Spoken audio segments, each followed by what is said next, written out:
Bangkit, membangun, dipersiapkan untuk panggilan besar. Wow, kita akan membahas, Anda bisa dan sama-sama kita membaca dari Nehemia 1, khususnya ayat 1 sampai 4, Nehemia 2 ayat 17 sampai 18, dan Nehemia 4 ayat 6. Ini adalah ayat-ayat kunci menjadi dasar dari bangkit membangun untuk panggilan besar. Saudara, saya sebelumnya akan mengupas tokoh-tokoh penting dalam firman Tuhan saat ini. Nehemia, siapakah Nehemia?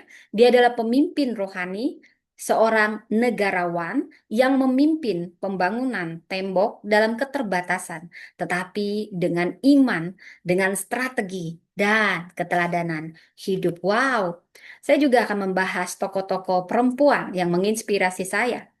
Pertama, Lydia. Kita akan membaca kisah Lydia dari Kisah Rasul 16 ayat 14 sampai 15. Siapakah Lydia? Dia seorang pengusaha kain ungu. Dia wanita pertama di Eropa yang percaya. Jadi dia wanita Eropa, saudara ya. Kayak saya ini rambutnya pasti mirip-mirip kayak saya. Mirip kan kayak orang Eropa gitu ya, saudara. Baik, kita menerima. Jadi dia menerima Injil dan mengubah rumahnya menjadi pusat pelayanan. Wow.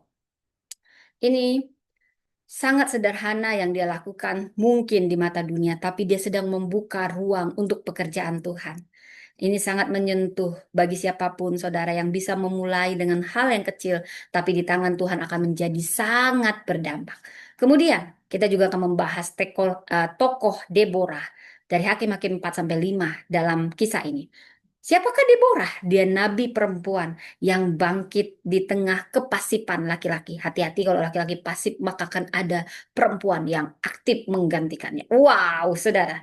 Ini dia memberi strategi, dia memberi semangat, dan dia membawa kemenangan. Saudara, kita para perempuan mendengar kisah Deborah akan bangkit dalam keteladanan Deborah. Dan yang ketiga, perempuan yang akan saya bawa di sini adalah Esther, Ratu Esther yang cantik luar dalam. Ayat kuncinya terutama di Esther 4 ayat 14. Dia adalah perempuan yang dibentuk secara tersembunyi. Ya kayak saya ini saudara ya. Siapapun kita, pemimpin-pemimpin besar awalnya dibentuk secara tersembunyi oleh Tuhan. Tapi kemudian Esther bangkit di waktu yang tepat. Dia cocok bila ini sangat cocok bila kita ingin bagi siapapun kita yang merasa belum siap, kita sedang dipersiapkan untuk waktu musim di mana Tuhan ingin kita bergerak. Dan Tuhan sedang membentuk kita saat ini. Saudara, saya akan membagikan 3 pesan utama dari kisah bangkit, membangun, dipersiapkan untuk panggilan besar. Bangkit, membangun, dipersiapkan untuk panggilan besar. Pertama, hati yang tersentuh. Ini akan membuka jalan bagi gerakan Tuhan. Hati yang tersentuh membuka jalan bagi gerakan Tuhan. Dari Nehemia 1 ayat 4 menjadi kunci. Ketika ku dengar berita ini, duduklah aku menangis dan berkabung. Wow, Nehemia tidak mulai dengan kekuatan, dia mulai dengan air mata dan dengan beban hati. Saudara, Tuhan belum mempercayakan hal besar karena belum ada hati yang sungguh peduli.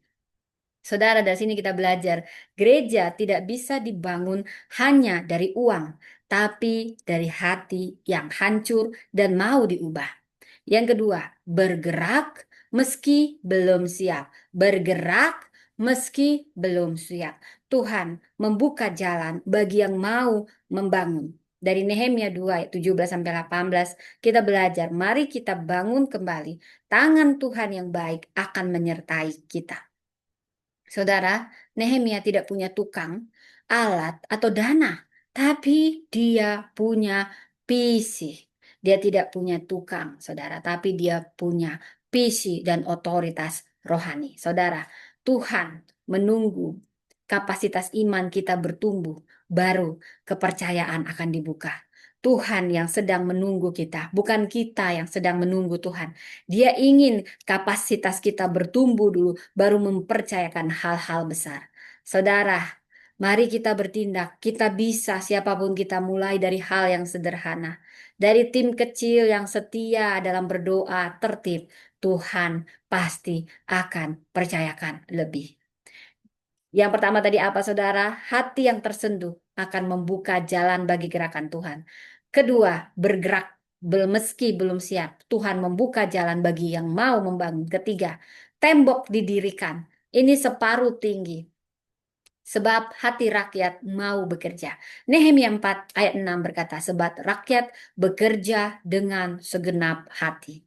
Hasil tidak tergantung pada besar kecil jemaat, tapi pada kesatuan hati. Bila ada 5 orang saja yang mau setia, saudara, Tuhan bisa bangun reruntuhan apapun. Saudara, mari dari pembenahan hal-hal sederhana kita dipakai Tuhan. Mungkin hal sederhana yang selama ini belum juga kita lakukan dengan disiplin. Pelaporan keuangan, pembenahan laporan, dan juga pelayanan. Tuhan akan melipat gandakan. Saudara, saya ingin kita belajar dari Lydia. Dia perempuan sederhana, saudara, tapi dia membuka rumah bagi Tuhan. Kita pun bisa membuka hati dan hidup untuk Tuhan berkarya, walau kita dari latar belakang sederhana. Tuhan belum membukakan hal besar, bukan karena kita ditolak, tapi karena kita belum siap. Saudara, Nehemia, bila kita melihat di pasca pembuangan setelah bangsa Israel dibawa, dia mulai dari hal-hal yang sederhana, saudara. Dari sini kita belajar, saudara. Dari sini kita belajar bahwa dari reruntuhan apapun kita bisa bangkit. Dari hal sederhana apapun kita bisa bangkit. Ingat, bukan Tuhan yang kita sedang nantikan, tapi Tuhan yang sedang menantikan kita untuk membenahi kapasitas kita menjadi lebih baik. Tuhan memberkati.